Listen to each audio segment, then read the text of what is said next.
comment se passe la formation, notamment dans l'éducation, c'est ce qui nous intéresse aujourd'hui, pour avoir accès aux écoles, collèges et lycées, etc.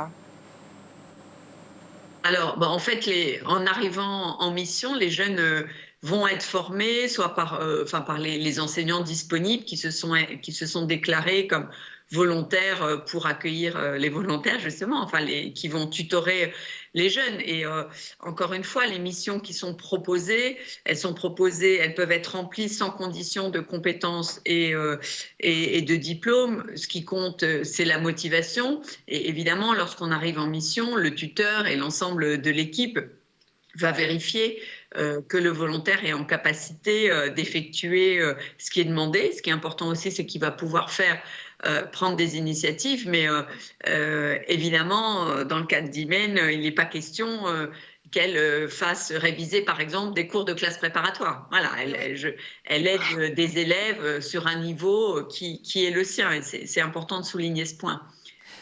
Comment sont recrutés alors ces jeunes? Et puis même eux, s'ils veulent être volontaires au service civique, qu'est-ce qu'ils doivent faire? Se rendre sur le site internet, c'est ça?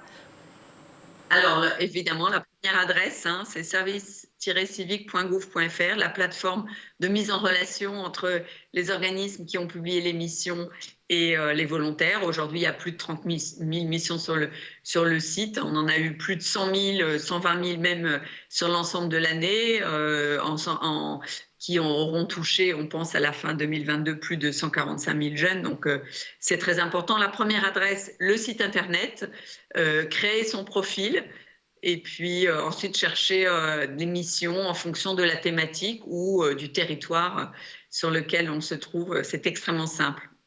Alors, Imen, comment est-ce que tu as fait, toi notamment, pour avoir accès à cette mission? Tu t'es rendue sur le site, c'est ça? Tu t'es inscrite? Alors, en étant très honnête, moi, c'est plutôt l'organisme qui m'a plu.